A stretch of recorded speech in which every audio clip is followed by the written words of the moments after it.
Bonjour à tous et bienvenue dans cette nouvelle vidéo. Donc c'est la vidéo de la veille de Noël. Alors je ne savais pas quoi faire et donc j'ai décidé de regrouper plusieurs thèmes de vidéos que je n'aurais pas pu faire toute seule parce que ça aurait été beaucoup trop court. J'aurais dû faire que des vidéos de 3 ou 4 minutes.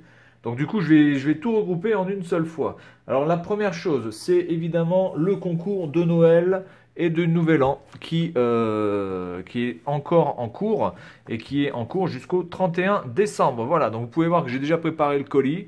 Et à ceci, je rajoute le Megapack volume 1 de la Neo Geo X avec son câble qui permet donc de transférer la mise à jour et de pouvoir mettre cette carte dans votre Neo Geo X si vous en avez une. Donc ça, je rajoute. Hop, voilà. Je rajoute aussi évidemment la notice d'utilisation pour pouvoir le mettre à jour et je rajoute aussi le livre qui était avec, sauf que il n'y a pas, enfin il n'y a plus les stickers. Par contre, vous avez toutes les présentations des jeux, donc ça c'est ajouté aussi dans la boîte. Et je rajoute également un jeu de Game Gear, c'est une sorte de casse-brique, voilà, que je rajoute aussi dans la boîte. Voilà, donc le colis est prêt. Je n'ai plus qu'à l'emballer et à l'entourer de papier bulle. Donc n'oubliez pas de participer au concours si vous souhaitez gagner ce lot. Je vais mettre le lien dans la description pour vous donner le lien de la vidéo où il faut commenter. Hein. Ce n'est pas sur cette vidéo qu'il faut commenter pour pouvoir gagner ce lot. Ensuite, je vais vous présenter un custom de Super Famicom que j'ai fait hier, donc le 23. J'ai récupéré deux Famicom, une qui fonctionnait mais qui avait un boîtier vraiment dégueulasse et l'autre qui ne fonctionnait pas mais qui avait un boîtier qui n'était pas abîmé. Donc du coup j'ai transvasé les deux.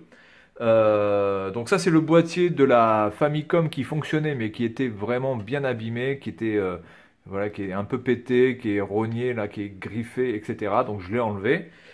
Et du coup après c'est passé à l'atelier peinture. Donc j'ai fait un petit peu de peinture hier. Et du coup, voilà, je vous présente ma Famicom,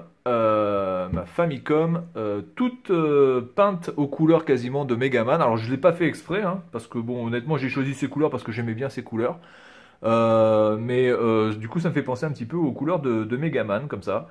Voilà, donc c'est un truc vraiment fait très très vite, hein. Ça fait quoi? À peine une demi-journée entre le démonter les consoles, mettre la peinture et remonter, ça m'a pris à peu près une demi-journée. Voilà, donc franchement, je suis assez content du travail, surtout que bon, honnêtement, moi je suis pas du tout patient pour tout ce qui est peinture et trucs artistiques, ça me gonfle assez vite. Donc voilà, du coup, je trouve que le résultat est plutôt sympa. Et ça me fait une Famicom un petit peu stylée. Voilà, donc ça c'est une petite présentation vite faite de ce que j'ai fait. Donc c'est mon deuxième custom. Mon premier custom était une Nintendo 64, mais qui n'avait absolument rien à voir avec le design d'une Nintendo 64, puisque j'avais mis ça dans une boîte en plastique. Voilà, alors ensuite, je vous avais présenté ce fameux jeu. Alors je vous l'avais présenté surtout en version copiée sur la Saturn. Et donc du coup maintenant j'ai la version originale, c'est-à-dire c'est le jeu je ne me rappelle plus du nom parce que le nom est extrêmement compliqué. C'est Yakuden. Yakuden, je sais pas quoi là. C'est un jeu en fait de striptease en faisant pierre feuille ciseaux. Donc là, vous avez en fait le CD original du jeu, donc avec les 12 demoiselles qui sont présentées ici, voilà, et qui vont se dévêtir au fur et à mesure que vous allez gagner au pierre feuille ciseaux. Alors, quand j'ai reçu le jeu, j'étais assez content parce que je me suis dit je vais faire une vidéo exprès et spéciale pour ce jeu. Mais le problème, c'est que la notice est vraiment très très décevante, hein. La notice est pourrie, pourrie de chez pourrie. Moi, j'aurais préféré, je m'attendais à avoir une présentation en couleur de chaque, de chaque fille, en fait. Et en fait, quand vous regardez la notice c'est vraiment de la merde. Voilà, vous avez cette page-là en noir et blanc, vous avez ça, voilà, et vous pouvez voir déjà donc les agrafes. Donc on est déjà à la moitié de la notice et on n'a fait que 2 pages. Ensuite, vous avez ça. Et vous avez ça, voilà. Donc je n'allais pas faire une vidéo exprès sur ce jeu pour vous présenter la notice de ce jeu qui aurait pu être intéressante encore une fois, mais qui malheureusement est complètement naze, pour pas dire même, on va dire inacceptable. C'est inacceptable de faire une notice aussi pourrie, quoi. Vous avez 4 pauvres pages en noir et blanc, c'est vraiment de la merde. Cependant, le jeu, comment dire, le jeu en lui-même vaut le détour, hein. C'est un jeu vraiment spécial, donc je vous conseille d'y jouer. Bon, évidemment, il faut avoir plus de 18 ans, mais c'est un jeu qui, je pense, a un certain attrait, parce que c'est voilà, c'est très très kitsch. C'est kitsch au possible, on a l'impression de voir les vieux films érotiques sur M6 à la bonne époque. Voilà, ensuite, je vais mettre ça là d'ailleurs. Le jeu Outrun sur Sega Mega Drive. Outrun, ça va faire plaisir à Retro Gaming à Papa, mais Retro Gaming à Papa, moi je suis pas content. Non, je suis pas content. Je suis pas content, je te le dis dessus, je suis pas content. Parce que le jeu, évidemment, le jeu est très bien. Le jeu est très bien. La boîte est très jolie, très kitsch aussi, hein. Ça fait très années 80, etc. Bon, je trouve quand même que là, la gueule de la voiture, on dirait plutôt une, je sais pas, on dirait une sorte de voiture sans permis, quoi, un petit peu tuning. Mais bon, globalement, la boîte est sympa, c'est très Miami Vice, on va dire. Par contre, je suis pas content, hein. Retro Gaming à Papa, Monsieur Outrun. Qu'est-ce que c'est que cette notice de merde? Alors je sais pas, je crois que tu as la version japonaise, hein, de ce jeu, mais la notice c'est de la bouse, mais c'est de la bouse absolue.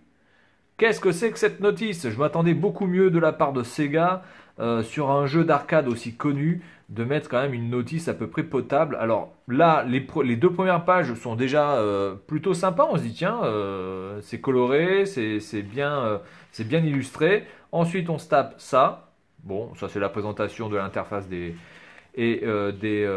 commandes, etc. Voilà, on a ça. Bon, ok, la map. Ok, très bien. On a ça. Voilà. Bon, ça, je pense, c'est la plus belle partie de la notice, hein, globalement. Je pense que c'est la partie de la notice qui donne le plus envie de jouer à ce jeu, hein. Vous avez toutes les courses avec la map, etc. Donc c'est sympa. On a ça et c'est fini. Voilà. Donc c'est vraiment dommage d'avoir fait une notice aussi pourrie pour un jeu aussi cultissime que peut être Outrun.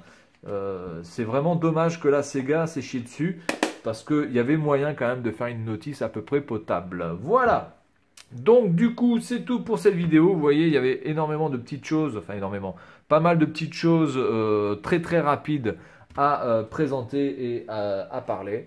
Voilà, donc du coup on va s'arrêter là avec ma bonne petite Famicom stylée. Alors je pense que je vais rajouter certainement des stickers, des trucs, des décalques Megaman. Je vais essayer de mettre des trucs Megaman dessus, parce que du coup elle est vraiment stylée pour Megaman. J'aurais voulu faire un truc plutôt Donkey avec les boutons ici marron. La partie ici jaune, jaune banane, un peu comme le jaune ici, et toute la partie ici, toute la partie, on va dire, la plus grosse partie, en vert jungle, mais malheureusement, je n'ai pas trouvé ces couleurs, je n'ai pas trouvé ce type de couleur. Il y avait du vert, mais c'était pas vraiment du vert comme ça, voilà. Donc j'aurais préféré faire un petit Donkey, mais malheureusement, je n'ai pas eu les couleurs, mais c'est un petit projet à faire aussi, ça pourquoi pas, si un jour j'ai l'occasion. Voilà, donc du coup c'est tout pour cette vidéo. Je vous souhaite vraiment de passer de très bonnes fêtes en famille, de profiter un maximum du temps avec les êtres que vous aimez, parce que c'est ça le plus important. Et puis moi je vous dis à la prochaine et joyeux Noël.